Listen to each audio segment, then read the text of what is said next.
All right, everybody, we are now live. So I first wanted to thank, I had a little technical difficulty to start, but I wanted to thank everybody for being here first. So thankful to Cincinnati Children's Hospital for hosting us here in this awesome library. Thankful to our medical team members and our law enforcement that are here with us today. And our goal with this discussion is to try and bring a resource to our community, and that is the importance of understanding and having a plan around elopement. First, understanding how prevalent it is, how common it is, and making sure that you're prepared to do that. So what we've done is we've developed this panel discussion. We're going to cover a ton of topics. We got some questions from Cincinnati Children's Hospital. Some have come into us from the foundation level, and we're going to use these to kind of spark some conversation to cover things that we think the community should really know and use to be as prepared as possible. So with that, we hope everyone enjoys and uses this information for good, and I'll introduce our board president, Leslie Williams, to kick us off.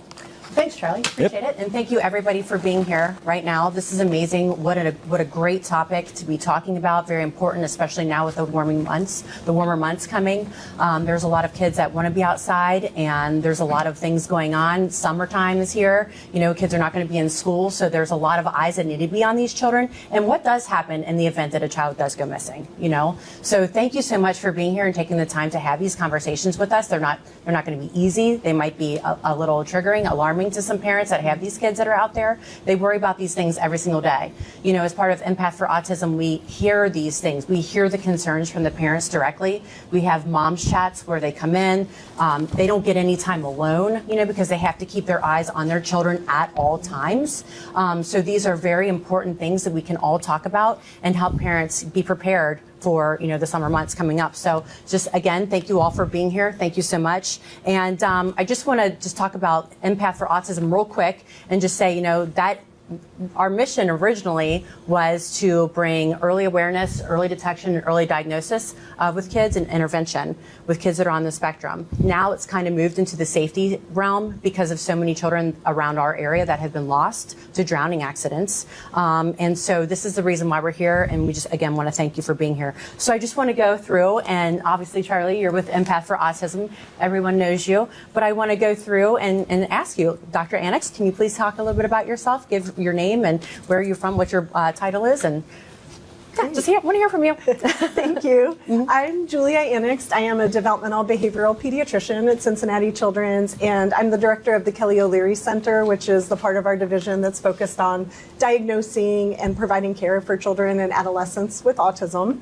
And I just want to thank you so much for thinking of this idea and for inviting us to partner with you on this, because safety is such an important issue, and it's something that we really try to talk to families about from the time their children are young, and help families think about ways to keep their children safe. But as you mentioned, it's a really stressful and common problem for a lot of families, and we all need more resources, and we're very grateful for what Empath is doing to raise awareness and support families in this way. So thank you. Well, thank you. Thank you very much. Abby? Hi, I'm Abby Rubenacker, and I'm a social worker here at Children's Hospital in DDP.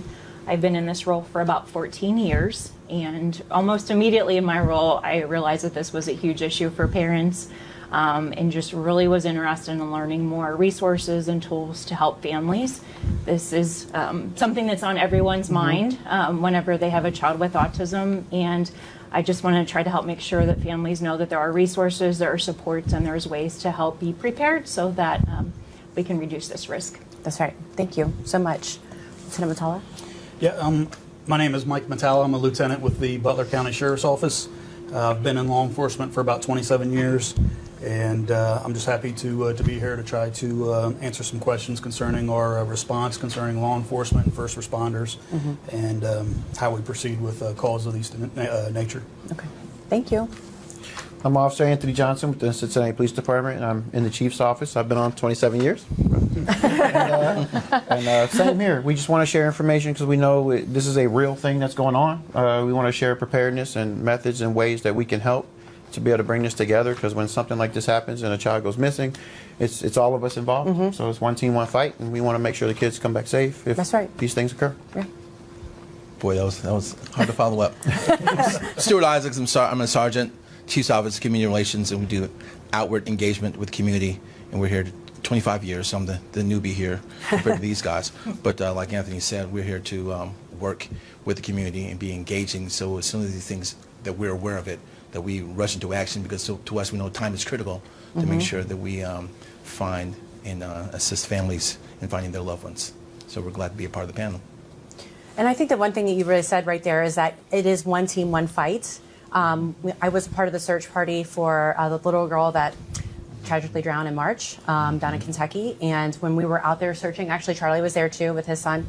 And just to see everybody show up and just waiting to, like, you know, just get the call, like, what do we need to do? Like, let's go. Everybody was ready to go out and search because, you know, they wanted, you know, a good outcome. Unfortunately, it wasn't. But, you know, when it comes together, when we all come together, I mean, anything could happen, right? I mean, the possibilities are endless. And that's why we want to make sure that we're all together talking to the families that are out there, because there's so much information that they need that we all have, or you guys have, really. We're just here to talk to you guys about it. But you guys have, that we can prepare them moving forward. So thank you again. And I'm going to go ahead and just get to it. Is that okay, Dr. Annex? Sounds great. Okay.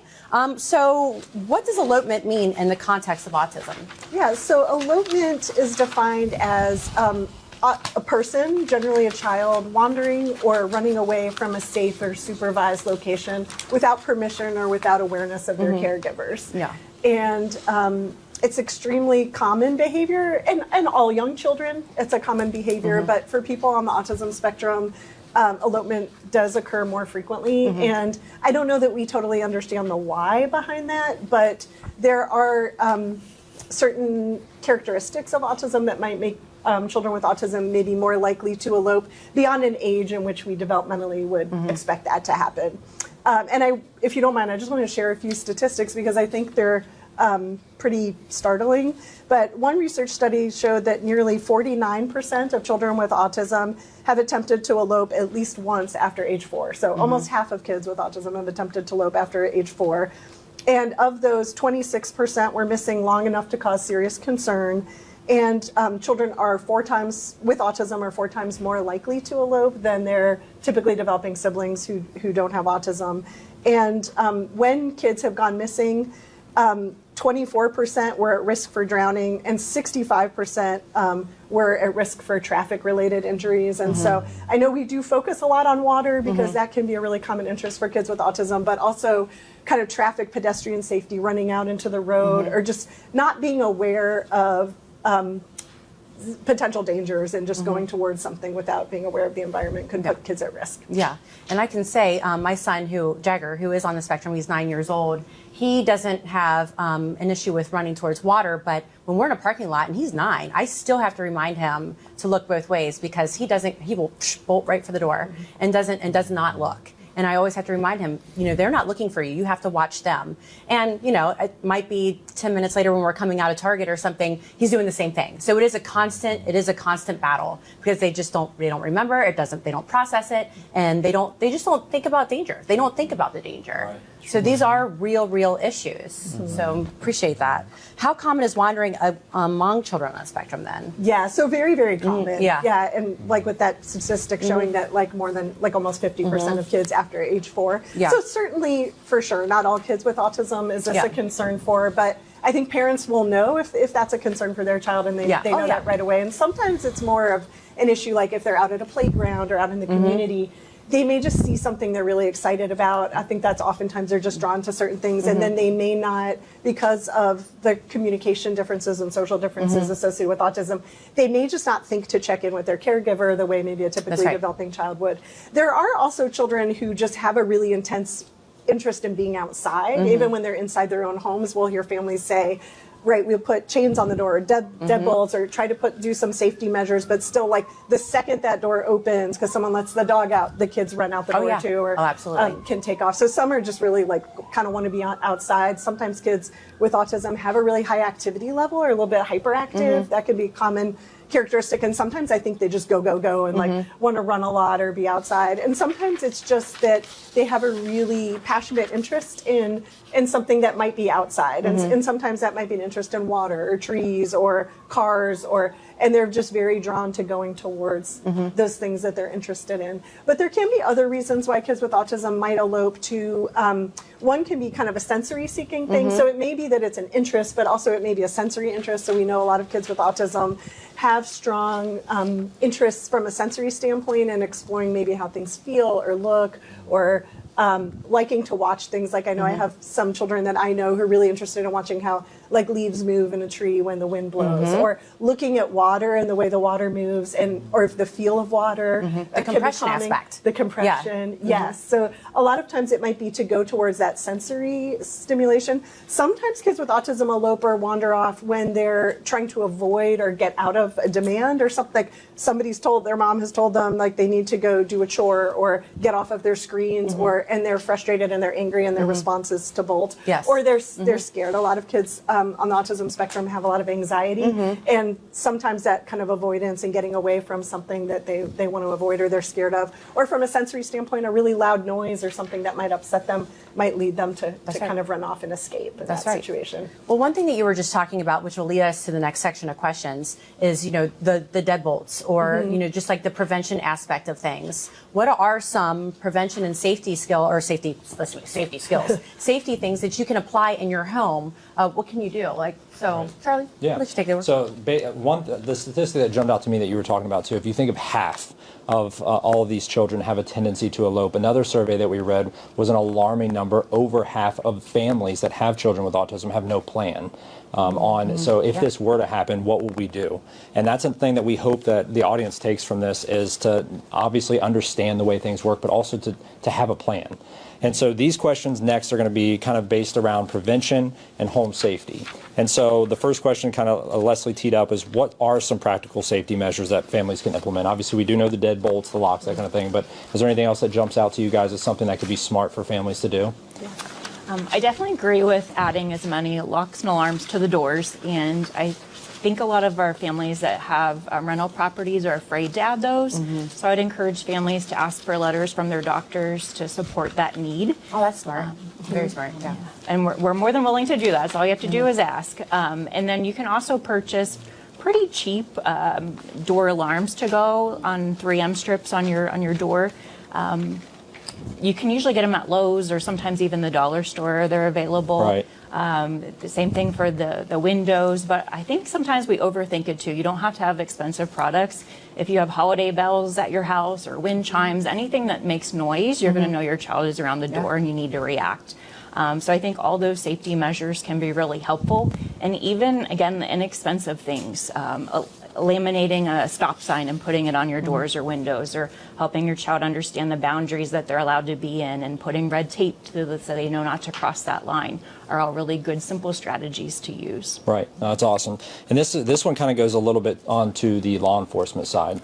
At the Empath for Autism Foundation, we've been spending a ton of time researching and trying to understand like wearable aids that could help if a child were to go missing. The JAG-TAG program is something we've been working on for the last couple years. It houses tracking, some of the leading trackers.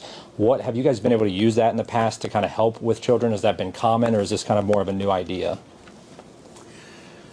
So in my experience, I have not personally ran into a ton of calls where a child or an autistic person was wearing those devices yet. Right. They definitely 100% without a doubt have value.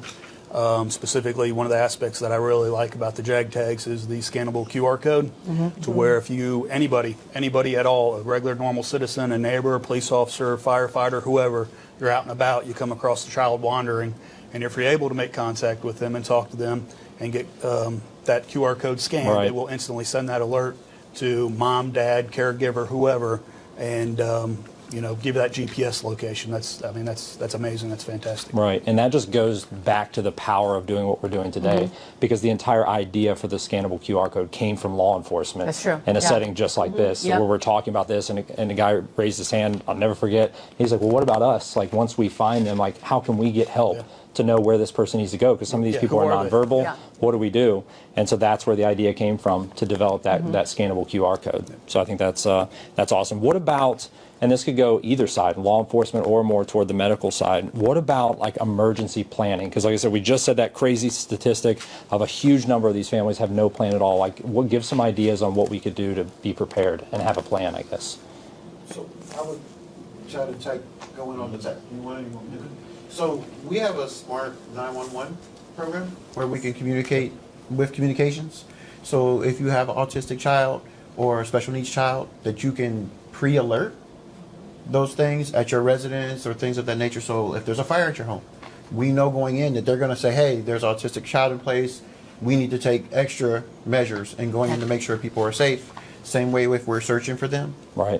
It gives us all their information, their background, and what spectrum level they're on, so then we can deal with them, and even contact information even beyond parents.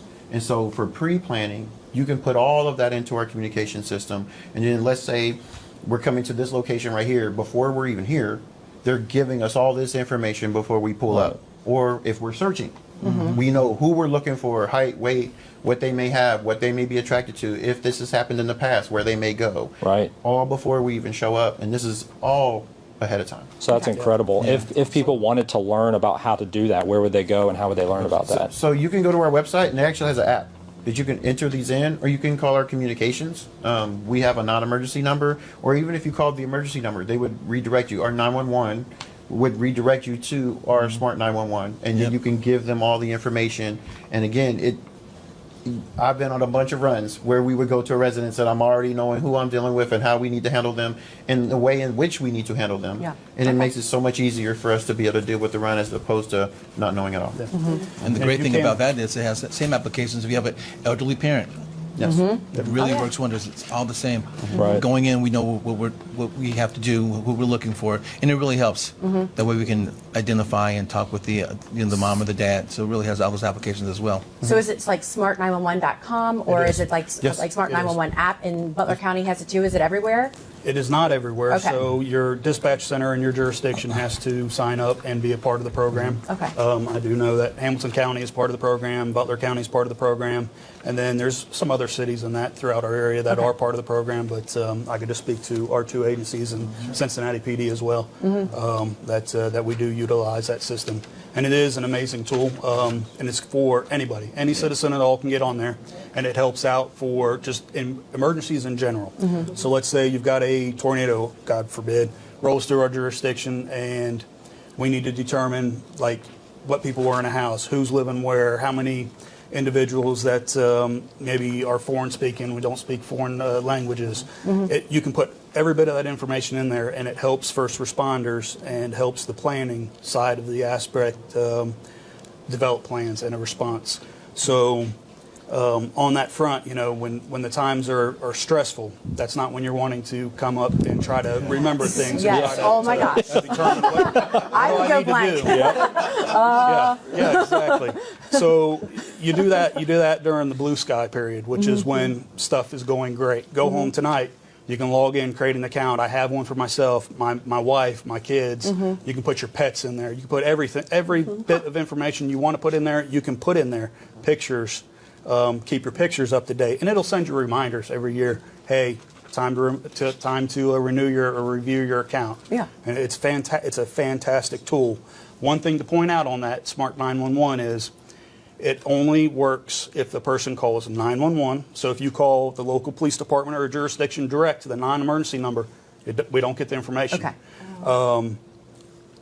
Our departments as well, our dispatch centers cannot randomly look at this information at any time. Okay. It's restricted, and it only comes through and it pops up in our CAD, or computer automated dispatch systems, when you call 911. Then it populates, and that's the only time your information's private, it's restricted, but it's available when the stuff's going bad. Yeah, well, that's good to know too, because a lot of people do have a problem with like putting their information out there if they know that it's accessible. Right. Yeah. So that's smart911.com. It is. Smart911.com. So that's basically what we're talking about now, is trying to be prepared and trying to prevent and have a plan ahead of time. But there also is the other side where we have to be responsive, because these situations do happen more common than we would like. So we're going to shift a little bit now to kind of talk about emergency response. And this is going to be some education for people out there that don't quite understand what all you guys go through when you get these calls, because obviously they've been happening more lately. It's something we all want to fix. But the first question we have is, when a child with autism or a developmental disability is reported missing, what's the first step? Like, what do you guys go through? What happens first? I mean, so with every call that comes into dispatch, you know, we're going to collect the basic information. We're going to get names, age, physical descriptions. It's also very beneficial for individuals with autism as well. We do know that they like to shed clothing and things like that. So not only, hey, what are you wearing right now, or what's the outer layer of your clothes, but what do they have on, like, under their sweatshirt? What are they wearing? I have personally responded to calls where autistic children were out, and basically it's just a known thing with their family. When they called, they said, hey, look, he's probably just going to be walking around in his underwear. That was his thing. That's what he did. Right. So stuff like that's very helpful. Again, the photos, we need accurate pictures, recent photos. We need to know, how do they communicate? Are they nonverbal? Do they communicate using AAC tablets or sign language? What are they scared of? Are they scared of loud noises? Are they scared of dogs? Are they scared of, helicopters, aviation type of stuff? What are they attracted to? All these type of things are things that help us respond and check areas that need to be checked right away. And it helps us, again, typical response tools that we use quite a lot for just a normal missing person is we're going to get the dogs out. We might try to run a track. Well, if the child's scared of a dog, that's not going to be great. Yeah. We might fly drones, which drones are very, very helpful checking the waterways quickly. We're probably going to do that anyway because they're pretty quiet. But in our jurisdiction, we've got multiple helicopters and whatnot. If they're scared of loud noises, aviation, stuff like that, again, probably not a good choice. So all this information is very, very helpful. And then, and this is all the stuff that you can pre-put in back to the Smart 911. Yeah. You can pre-populate all this stuff to where when you call, it's going to pop up for our dispatcher. We're going to get pictures. We're going to get what they're scared of, what they're drawn to, all of this fantastic data right away, right now. That's where time is of the essence. Right. The other important thing is to understand that we'll respond to the residents or where the report is, but while we're doing that, they're dispatching other cars to the area. Right. So sometimes, as a parent, you might feel, hey, why aren't you going? I'm telling you stuff, and we're going to have 4 or 5 officers out there. We're going to have drones out there. Like you said, all that stuff is going to be real time happening while we're still collecting information because Right. there might be new information that's coming beyond what you might have, depending on what we have. Right. Absolutely. And there's probably always going to be an officer or somebody stationed permanently with the caregiver, mom, dad, whoever, because, again, you all are the experts. Parents are the caregivers are the experts. You know your family. You know what's going on. You know what they're likely to do. You know what they've done in the past. If you're using wearable technology, we're not going to get those alerts. Right. You are. Right. And we got to have people with mom, dad, caregivers, whatever, to continue to get that communication. Communication is the key. Right. And that's basically what this whole thing we've been talking about, Smart 911, hanging out with mom and dad, communication. Yep. Right. No, I think that's huge. And one thing that we were both talking about is under pressure when that's happening, you freak out and your mind can go blank. So one recommendation that I heard that I thought was really good is to have this stuff pre-saved. Have it in your phone and under your favorites in your photos so you can give a lightning fast description. Can you tell us some of the things that like a perfect 911 call would have, like information that you guys would want to know? A perfect 911 call. Right. It depends on who you're asking. If you're asking from a dispatcher's perspective, they're just not going to be happy, and they're probably going to yell at me the next time. You're going to get in trouble tomorrow. Yeah, I'm in deep trouble.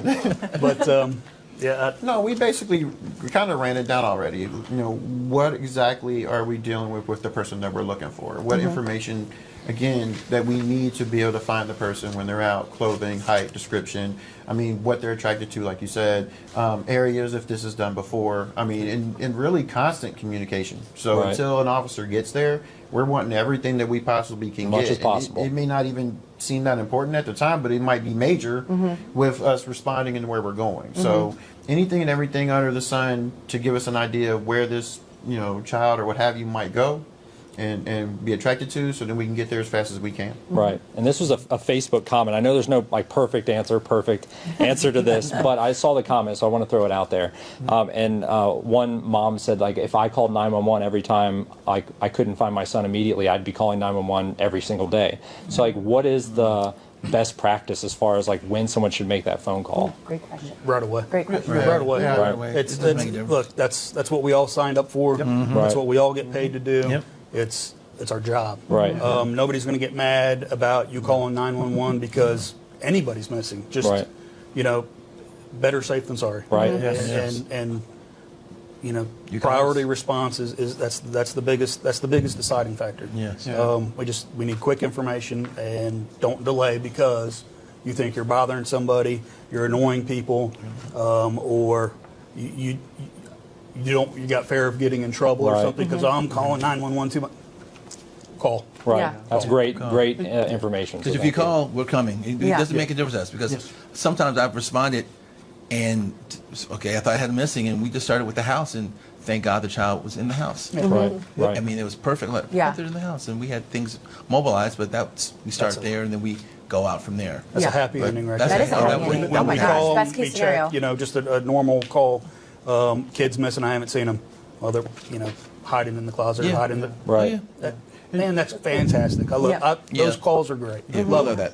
Yep. Right. But Yeah. the more time that you add to that, the more distance this could be, and the more square radius we would have to be searching. Right. So waiting, delaying it to see if that's not a go. Okay. Right away. And that's something we can support you because we do have a lot of people that follow our channels and are looking to us. And so we can just kind of reiterate that, hey, don't second guess yourself. Yes. Don't try and start the search party by yourself. Call and get help. Yes, Absolutely. please. Yeah, I think most people wait too long. Most people err on the side of like, I'm going to do a really thorough search, and by then it could be right 10 minutes or 15 minutes down the road. So what we recommend to our families too is scan the area. Don't spend more than 1 to 2 minutes doing that. If you don't see them, just call. Right. Don't wait longer than that. I don't know if you would recommend No, like longer. yes. Yeah. No, that's huge. So then the next, I guess, section of questions where Leslie will kind of jump in is going to kind of cover crisis management and skill building. Well, hold on a second. I want to go back to something. The Ian alert, the Joshua alert question. Right. Is that something? So that I had as a about? placeholder for you, but then we switched to my name. Okay. See. Okay. There we go. Yeah. All right. So that is one thing because you were just talking about call right away. At what point in time? Because I know when the Ian alert went out with little Jenny Dem back in March, there was some talk about how the Ian alert was not put out until like a couple hours later.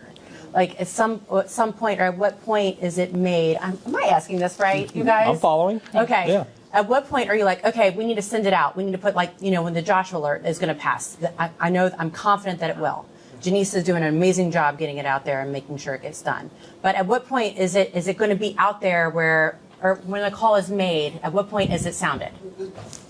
Again, each situation is going to be different. Okay. So it's not necessarily this is the time frame, boom, because we're dealing with each individual situation as it goes. If it's something where we're in the area, we're confident the person's in the area, we've gotten there fast enough, or maybe an officer's on the scene quicker, you're probably not going to get that for a little bit longer because we feel like we're going to be able to get this person. Okay. So it really depends on the length, the time, and the ability. We had an adult one time that left the area and did not know they could utilize the bus and was literally on the clear other side of town. Yeah, And, okay. and had an officer calling us saying, hey, this yours? Yes. We didn't even get the chance to put the alert out. Okay. So it just really depends on the capability and what we're dealing with. Okay. But yeah, in a good situation where we know that, hey, this is something that's going to probably be out of our parameter, we put it out as quick as we possibly can. But again, each situation's going to be Environment, different. too. Yeah. And Day what did you versus say? I'm night. sorry. Environment. Environment. Okay. I mean, Right. it's easier to locate someone during the day it is at nighttime than night, and visibility gets a little more difficult. Then we've got to bring in more resources. We're still bringing resources, but definitely bringing a little faster because weather it could be a little colder. Yeah. Right. Right. When anyone out there exposed to the elements, and so we just want to bring all the forces to bear as soon as possible. So we're not shy about bringing people. We just need you guys to call us, and we'll do what we do. Okay. You mind But if that's I why the extend that one just a information little bit? sharing is so important, because the more we know in the situation we're dealing with, the more we have to bring to the table and again expand what we're trying to do. Right. No, that makes perfect sense. And this kind of extends off of that one because when we were involved in the search, they were giving us some guidance on how neighbors and communities can help. Can you kind of share some of that? They were telling us things, again, that I wouldn't have thought of as far as checking in the backseat of cars, inside garages, warm places. Doghouses. Doghouses. Is there anything Yeah. that you guys would add to that as far as like places communities can help and check?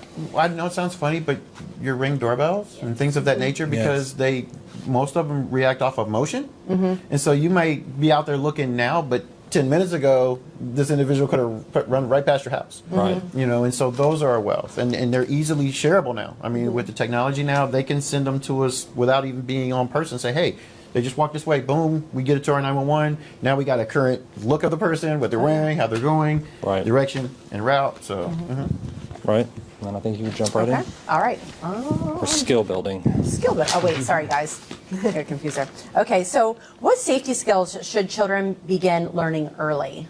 Yeah, this is a really great question. And I think if you're a parent of a young child, you should teach these to your children. Like, this applies to all kids, not just kids with autism. But I think starting, even when they're toddlers, just kind of teaching them to hold your hand, for example, when you're in a parking lot, when you're going out in public, trying to reinforce for kids to check in with their caregiver. There's a lot of people with autism do well with visual supports and having pictures to help with their communication. And so simple strategies like putting a big red stop sign, for example, on the door, and really teaching kids to just like pause at a door, like when you like putting a stop sign there, and like that can be built into your daily routine with your kids. So every morning when you're going out, heading to school, you can put a stop sign by the door. Everybody pause and wait and look around, check in with me, like look at my parent, and then we can say, okay, and then we go. And really teaching kids to check in with their caregiver before they go. And I think we can make this fun for kids. Like, it doesn't have to be like stressful and painful, but making game, even like red light, green light kind of games, right? Of just really kind of teaching kids when you stop, when you go, to check in and look and that kind of thing. And I think building independence for kids and teaching them skills, like teaching them part of your daily routine. When you're leaving the house, we lock the door, modeling safety and showing them what you're doing to keep your property safe, for example. And a strategy that can really help when you're in parking lots. I think definitely keeping your kids in the car until you have all your belongings and you're ready to go with them, not just like opening the door and giving them time to come out, but being really conscious about that. And if they do need to stand next to the car for a moment before you can leave, I always teach them to teach the child to put their hand on the car, and that they don't leave the car until you take their hand, but better to be totally prepared. And for some kids who have autism, we as a medical team will sometimes talk to families about writing a medical prescription for families to get a disabled parking pass to allow them, for example, if they're going to the grocery store, to be able to park closer if they have a child who's at really high risk for elopement, because they need that safety to like not have to navigate a really complex parking lot. Or we encourage families sometimes to get adaptive wheelchairs or strollers, even when their children are capable of walking, physically capable of walking, but having like an adaptive stroller with a 5-point harness, especially when we're talking 4- or 5-year-olds who've outgrown like a typical stroller. Those are great when you're going to the zoo and a child might be really tempted to run off. And also, I think from a sensory standpoint, kids often feel very comfortable in those chairs. Compression. They feel the compression, they feel safe. Sometimes you can get a little visor to put on if it's like loud, and so a lot of kids can find that to be like a calming space as well. But I think really that kind of advanced planning and starting from a young age of just teaching stop, wait, reinforcing kids when they check in with their caregiver. Yeah, I mean, Jagger, you guys gave Jag one of the red stop signs for our house whenever we moved in, because he wasn't fully like taught how to swim yet. So we put it out there, and a lot of times he would go past it anyway. But I mean, it was very helpful in like just getting him trained to like think about what he's doing first before he goes out the door. So that was something that really, and then with adaptive swim lessons, we have those up at the Lakota Family YMCA, and we always put them out, like, or the lifeguards do. They will say like, okay, like, now are you ready to get in? Are you ready? And then they'll see the stop sign, like, okay, yes, and then they know that they're able to get in with the lifeguard that's training them that day. So that is very smart, like moving forward, like with those typical situations, to have that so they know like when is there a danger and when is there not. So thank you for that. I love that you mentioned that too, because especially around water safety, a lot of children with autism like having predictable routines and do well with routines and kind of following rules and structure and what's expected. And so I think the more that we can really lay out for them the steps, and I think really teaching them what are the steps of being safe around water. And one of the main steps is we never go into water unless my caregiver is there. That's right. And it's okay. That's and right. that we stop and we wait when we see water, and we check in and we get permission before we go in. And so I think just building those skills anytime you're in a pool, like we're not just running into the water as soon as we get to a pool, there's a whole process that we go through, I think may help give kids some time and space before they start to explore. That's right. Thank you. Thank you. How can parents build safety lessons into everyday routines? I mean, you kind of touched on it a little bit. Is there anything else that you can say for that? Do you have any ideas about that? I think that sometimes it's helpful to get outside help as well, right? And outside ideas. And I think we're really lucky where we are here in Cincinnati, that if families are connected to our local developmental disability services. They can reach out to Site Services. It's a service offered through Envision, and Site can come to your home and help work on these skills Okay. too, and help build in what can we do on a daily routine. So if families are connected with DDS, they can ask their local office in Hamilton, Warren, and Claremont counties, how can I connect to Site? And then they can come out and help build these skills into our daily routine. Because it's hard. You're doing all the things that, you know, taking care of a household, doing the laundry, getting dinner ready, going to basketball practice, and whatever else for all the other kids. So I think Site can be That's a right. wonderful resource to come in and help. How do we get this into our daily routine? Okay. Do you guys have anything to say about that? Maybe a couple things that are kind of safety related, but maybe more just acquaintance kind of ideas. You know, make sure that they're familiar and with trusted and known neighbors and people that live close by that Yeah. they can, you know, make contact with and feel comfortable around. And the same thing with first responders. You know, you see us out at Touch a Truck events or any sort of community events or anything like that. You know, we love talking with people, so make sure that they're comfortable, or you try to continually introduce them to the uniforms and people, you know, that they might come into contact with should they be out and about. Yep.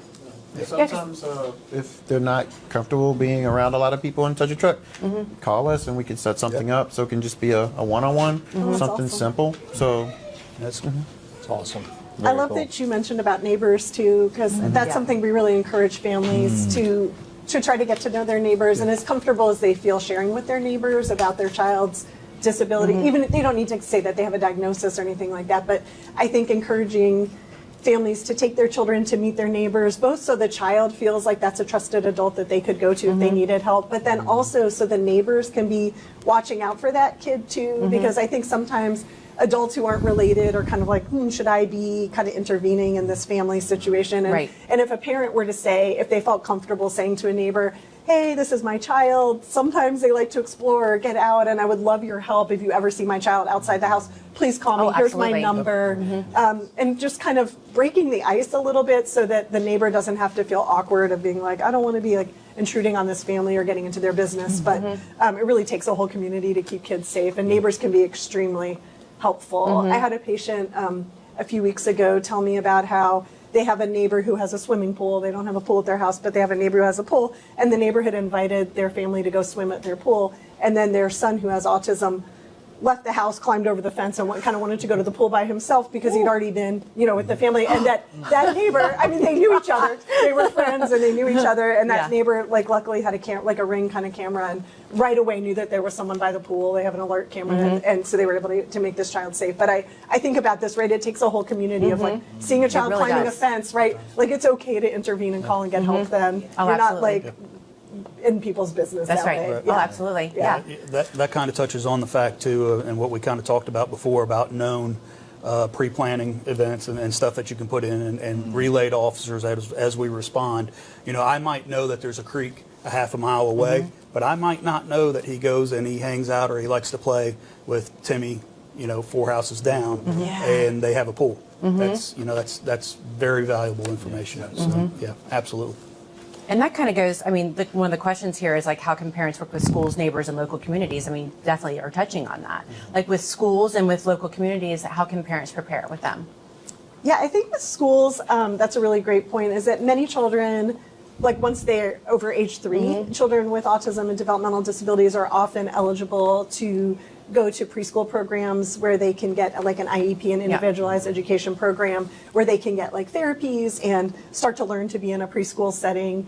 And as part of the IEP process, you set goals for the child, and it's really customized to where that child's strengths are, where what they need to work on, and they can work on things like toilet training, for example, like building daily living skills as well as working on their education. And safety is a really important part of that. is. So I really strongly encourage families to mention to the school team about safety, make sure that safety precautions at the school are put into the plan and implemented, so that if a parent goes in knowing that their 3-year-old who's about to start preschool tends to elope, they should definitely alert the school so the school can be aware of that. And sometimes that means there's an extra professional in the classroom who can maybe keep a closer eye on that child. Maybe they're a little more careful about where they take them on a playground, or making sure they're in a fenced-in area, or they can That's right. they can take precautions, and they can also teach safety. So schools are really good about teaching kids daily routines and practicing, and they can do the stop signs and the wait, and they can continue to like reinforce those things that families are trying to work on too. Yeah, because a lot of times you'll hear these kids get out in school situations. I had a parent after Joshua passed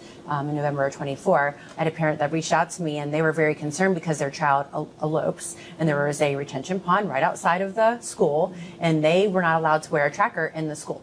So they were very concerned, and they were asking us for advice. What do they do about that situation? Because they've already gotten out of the school once. What do they do? I mean, so that's one thing that I don't know that we can do a better job, like working with the schools, like to make sure that it doesn't happen. Because if they're already able to get out and they're not allowed to wear a tracking device, and the intervention specialist isn't always with them all the time, how do you prepare? Why would they not allow them to wear a tracking device? They're not allowed to wear a tracking device. It was an Angel Sense. Which is cellular. Yeah. mhm. Okay. Yeah. Okay. Yes. And the parent was very, very upset. And I see why the child is not allowed. But also at the same token, if there's a special circumstance like that, and if you can turn the two-way calling off in the moment, why can't you wear it? Right. You know, I mean, it actually is safer from the school's perspective too if the child can wear it. Right. It's going to protect the child. So I don't know. There's just these certain things, these certain nuances that you're like, what can we do to make this whole situation safer? You know, I don't know. It's a thing. It's a thing. I was a former school resource officer, so I would have meetings with the school and talk to them about the circumstances. Right. So again, I mean, I can't imagine, especially in this day and age, that we're not understanding the value of knowing where these kids are at all times. Absolutely. Because if we could control the situation, we wouldn't be sitting here right now. Right. Oh You know, yeah. so 100%. yeah, absolutely have those meetings with the school, talk to them, and I can't believe at this point in time they wouldn't be understanding about And it. the school board, if it Right. Oh, yeah. escalates. Yeah. 100%. Yeah, I don't know. But these are all things. I mean, they were asking us for legal advice. I'm like, I have no idea. I am not a lawyer. I'm not going to pretend to act like I am or give you any legal advice. But I think that that's something you could talk on your own with somebody about that. Because I understand. I mean, Angel Sense it's a great product for sure. But there's the HIPAA laws and whatever else that are out there that's preventing these families from allowing their kids to wear it. So, Right. what emergency plan should families have in place before a crisis occurs then? You talked about the smart 911, talked about talking to the neighbors. What else can we do, you guys? I would suggest have a safety plan with the neighbors, create a group text or use WhatsApp, have a group together ready to roll so that you can text that group, your helpers, and Right. say, this has happened, assign a role for everybody, who checks what area, and have somebody, I don't know if you agree with this or not, but maybe even post on social media, like to a neighborhood group, everybody look out, start checking. But having those items prepared, the messaging groups prepared so that you can quickly activate along with the police, or after that 911 call, then you can have your neighbors and family ready to help too. Well, do you want to talk about this emergency response plan that you put together? Do we want to talk about this? Because this is yeah. really cool. So we created a form. Thank you. I don't know if you can zoom in on this, you guys. Is that possible? No, I don't think on live is it. No. But we'll put it up. We'll put it in the comments. This is going to be available on our Facebook page as well as Children's ZDBP Facebook page. And so this is something that's really super smart that they put together. And this is part of like your blue sky. Like get this together before, like in a blue sky moment. Yes. So it just has helpful information to share with others, and you can create it in advance so that way if you are in an emergency, you're not panicking. All you have to do is distribute or ask your helpers to help distribute it. And it just has demographic information, name, date of birth, address, important phone numbers. If your child has a tracking device, what kind is it? Does it have a tracking number? A description of your child as far as hair color, eye color, all those kinds of good things. Like we discussed earlier, likes and dislikes, things that people should know about. And then if there's anything that your child would enjoy hearing, like if there's a certain song or things that they like to hear, and then maybe repeat it a lot so that if your child might not be willing to come out of their comfort spot that they found, maybe repeating it and then making sure that people know to stay with your child. Just those helpful reminders so that everybody can be aware of what would be helpful to do in an emergency. And then it also has a spot that you can upload your photo and again, update it regularly. So it is editable so that people can type in their own information, and then we'll have it available on our Facebook page. Okay. Well, thank you so much. Do you guys have anything to expand on that? Just add, if you have a tracking device, have more than a few people Oh, yeah. that Yeah. actually are assigned to the tracking device, Right. because you never know what could happen to your device or somebody else's device, or if you're in a situation where it's not working. There's sometimes when we get down into a hill, stuff doesn't work, so Right. you have somebody that at least can stay on it. Yeah. So I think that's huge. And one thing that is kind of popping out to me, and it actually just triggered a story, is just the power of community. And there's a little boy that lives next door to me. We've talked about him. You've met his mother, Jessica. So shout out, Jessica, if you're watching. That did an amazing job, really. And I didn't even really connect the dots until just now. But he had a tendency to elope in his earlier years, and he would jet. He was fast, too. And so they would open the door, and he would be gone. And we were all trained unknowingly as neighbors. If she said, Vince, then we were all jetting after him. We're all like, all my kids would run out in the yard. We would all start looking, and she wouldn't say, "Can someone help?" We just knew because she had us educated on that. And so I think the power of community is incredible if you work with 10 or 15 people instead of just by yourself. Yep. So, It takes a village. Right. It truly does. Right. What should parents know about water safety and drowning prevention? Yeah, it's a thing. It's a big thing. That's a big thing. All the things. They Right. should know everything about it. So yeah, I think as early as possible, like really encouraging safe behaviors around Yeah. water, like we talked about, that like checking in, with a parent, like the stopping, the waiting, the checking in. Just knowing that a lot of kids with autism have an interest in water, and parents will know if their kids have these interests, because oftentimes they're turning on the faucets in the house, they're flushing the toilets repetitively, they're like having, but if you know that your child has a strong interest in water, we encourage enrolling them in swim lessons Adaptive as early as swim. possible. Yeah, and adaptive swim is a really great strategy, and there's a lot of places. Maybe you could speak to some of the places in the community that are offering adaptive There really are. swim. There really are. Lakota Family YMCA is one that we work with directly, and then also the Cincinnati Recreation Commission as well. They offer them. There's the Greater Cincinnati YMCA, which is up in Butler County as well, and several others. I know Lori's H2O does it. Oh my gosh, I'm Emerson blanking. JCC, I think, now has a Who does? the JCC. the Emerson JCC? Oh, okay. Yeah. Okay. And then, what is it? What's the place out in Northern Kentucky? I'm totally blanking, but they offer different scholarships for kids too. I'm blanking right now. Sorry, guys. We can put it in the comments. Yeah. That's the answer to everything. I'm put on the spot and I go blank. We'll That's put what it in the happens. comments. Yeah, but yes, we will. We'll have it in the comments, all the different locations that we know of. And if there are any others that you can put out there that we might not mention, please do. Because, we do have families from Covington that are driving up to Lakota Family YMCA because everything else was already sold out or closed for the session. And it's very important for them and their families to make sure that their kids are in every single session that they can possibly be a part of. And Lakota Families is free, and so that's why they'll make the trip. So which is great too. It's a great service that Butler County has been able to provide for the families in our area and beyond. So yeah. We do have a small list on our safety resource page as well, so we'll make sure that link is available on our Facebook page too for families to check Awesome. out. Okay. What do you guys say? Anything else other than that? Is there anything else that you might know of just being out in the community? I don't think you hit it on the head. I mean, again, getting them into a routine, getting them experience with water, so it's not something that's going to be an immediate or overall danger if they can handle it. But also strategizing, talking, because again, there's so many different, levels of spectrum and how they adhere to it. Strategizing with people to see what works best for yours, so then you can make it work. That's right. Yep. So we talked a little bit about what parents should do immediately if their child goes missing. Call 911 right away. Don't wait. Right away. No. What mistakes should families avoid during a crisis? Not calling. Right, I was going to say, waiting to call, the opposite of that. I'm glad you said it.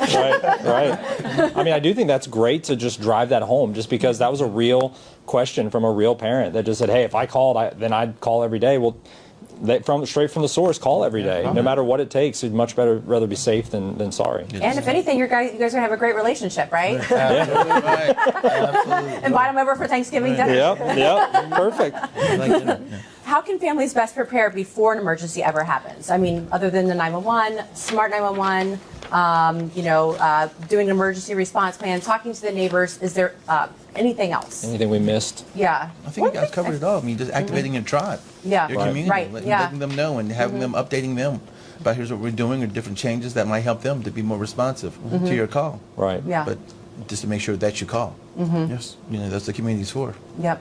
And then before you drive, or go ahead. Go ahead. Oh, I was just going to say too, I really encourage families to tell your doctor if your child elopes. And I'm a little bit ashamed to say that, I've been in this job now 17 years of being a developmental pediatrician here, taking care of kids with autism. And it wasn't until probably 8 years ago, and partly because of some of the great work that our social work team has done, that I realized that I really wasn't proactively talking to families about safety and elopement. Families would tell me it happened, and then if they told me it would happen, I'd be like, oh, do you need a prescription for an adaptive stroller or whatever? I try to do the things I could do to help or talk with them. But the families who weren't bringing it up, I wasn't necessarily asking them. And so we started as part of some quality improvement work we were trying to do to improve outcomes for our patients.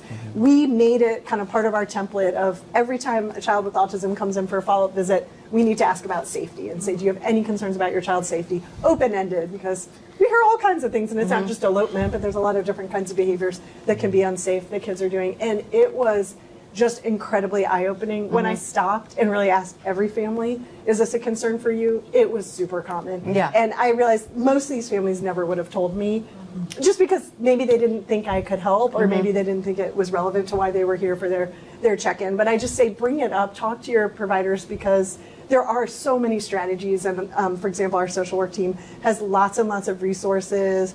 And if we know that it's happening, we can really help families be prepared. Or sometimes that involves needing to think about working with a psychologist or behavior specialist. And there's ways that we can shape behavior and build skills and build safety if we know that that's a challenge. And it may or may not be something that children are going to outgrow with age. Right. I think we think, okay, when a 2 or 3 year old's doing it, that's still a common behavior, but they may still be doing it when they're 7, and I would have rather started working on it when they were 2. Maybe they'd outgrow it on their own, but we don't know, and we'd rather start building those skills earlier. Yeah. Right. So there's a couple of things there that I wanted to talk about. First of all, I didn't realize that you could get a prescription for a stroller. That's really cool. So insurance will pay for it?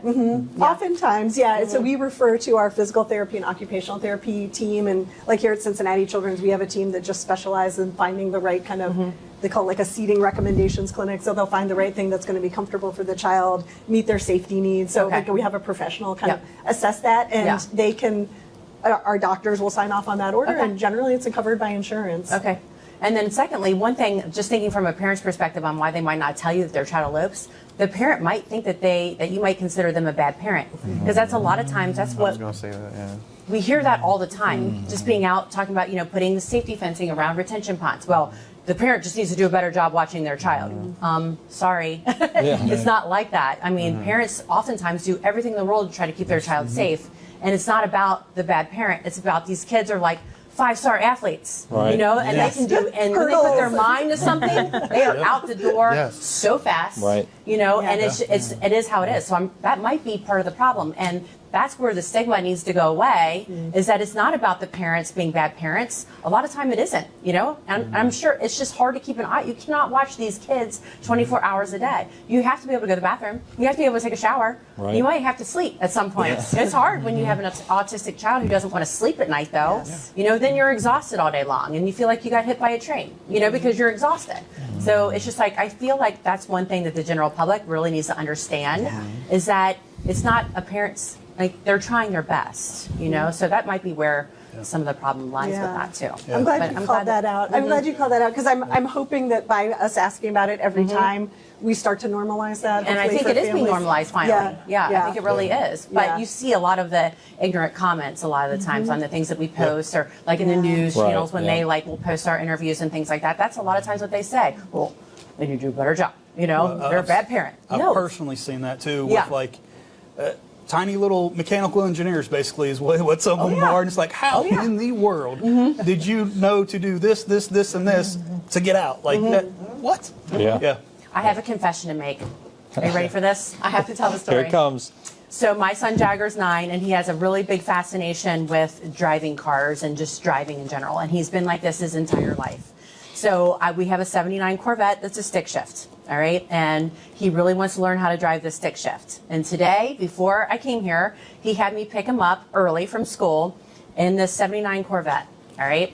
So he comes out of the school and he's like, hold my bag. And he jumps in the car and I'm like, Jagger, what are you doing? He's like, I just want to start it. And I'm like, okay.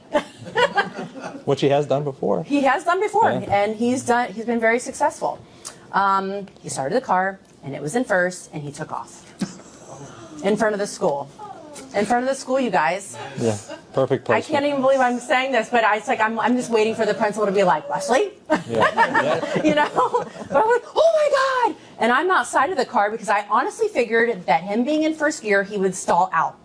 Nope. He drove about, I don't know, 10, 20 feet. All right. And I'm running behind him, Jagger, brake the car, brake, brake, brake. And he finally did. And then when he broke, he stalled out. Okay. So the other weekend, he really wanted to learn how to drive a stick shift.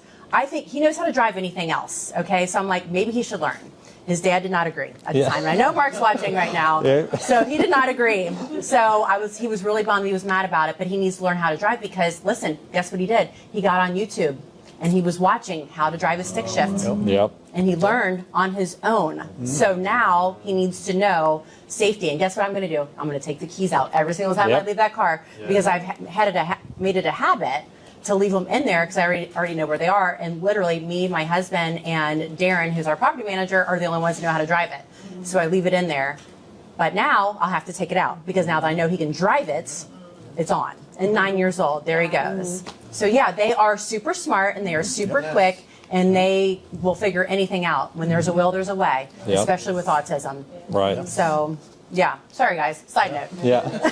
It can happen They're fast. functional in a lot of other different ways. Yeah. That you would not Oh, even yeah. imagine. Accelerated, yeah. Absolutely, Yeah. It's funny, 100%. you touched on vehicles. Yeah. Keys law.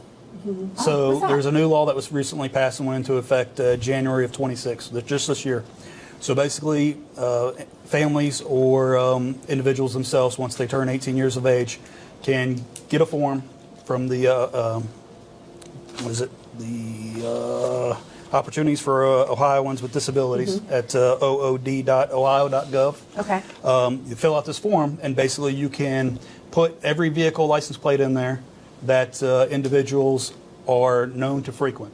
And what that does is, it basically, when we run a license plate or you're on a traffic stop, it will pop up, and it won't tell us what the medical condition is, but it will just simply say that that person was registered. And so it kind of gets us, law enforcement-wise, mine's thinking of, okay, so I stopped this vehicle. This guy's like acting really, really nervous. He's refusing to make eye contact with me. He's not talking to me. So instead of going down possibly one path, you got this bit of information that could help you, choose the different path. And basically, that form, you fill that out, complete it. It's got to get signed by a medical professional. They can either mail it, email it, or take it to your local BMV, and it gets uploaded by the BMV into Leeds. And again, it's all private, confidential, and people can update their information by sending in new forms, or they can withdraw if they choose one day in the future, I don't want this on there anymore. They can simply withdraw from the program. But it is something new that just recently went into effect, and I think that is very beneficial for motor vehicles. It'll be beneficial for our family Right, yeah. because there's a lot of cars that he can frequent. Right, that's right. Is there a way to identify even kids younger than 18 who might be in the car as Yes. well? So With it? mom and dad, you can put it on every vehicle that you own. So Okay. yeah. That's great. And it doesn't tell you people's names. It doesn't tell us anything like that. It just simply says, hey, just a heads up. You might want to be cognizant of this. That's great. So we can, That's on our safety resource list as well. So You've got that when we one have that too? for Good Facebook, deal. it'll be listed on there and then too. you can. Great point to bring up. Yep. Yeah. All right, so before Leslie kind of helps us close this out, first I just want to say thank you to everyone again. But we do want to check just to make sure that any questions come in while we were listening here or while we were talking that we missed, because we want to try and address as much as we can. Yeah. First one is, can you talk more about entry and exit ways, including sliding doors, how to protect against, with alarms? Sliding doors are a little bit trickier. If you go to our safety page that we'll have uploaded to our Facebook page probably tomorrow, there should be some options for sliding doors. And I think even just thinking of low-tech options, putting a broomstick in the top of the door can sometimes be helpful too. Yeah. So you mentioned sliding door, and I apologize. Was there another part in there as well? Is there anything else? Just locks and alarms. Yeah. yeah. How can we inform non-CPD law enforcement about these opportunities with the alerts? Like increase awareness, non-CPD.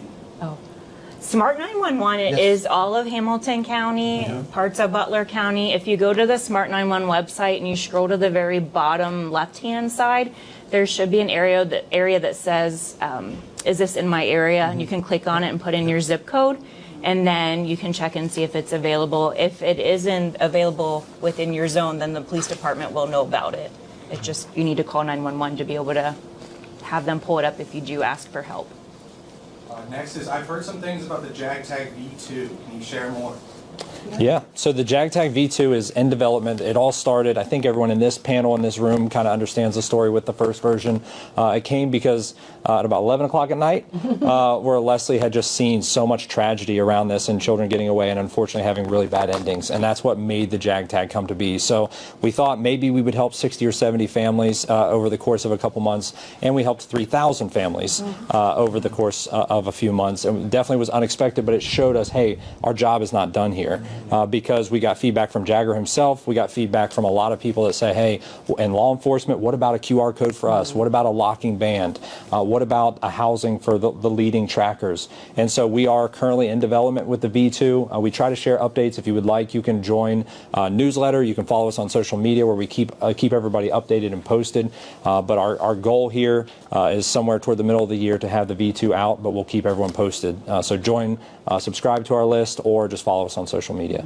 Yeah. That's cool. Last one. I would like my son to obtain his ID. So can he be added to the system and recognized as a person with a disability? Is there anything they can do to advise this?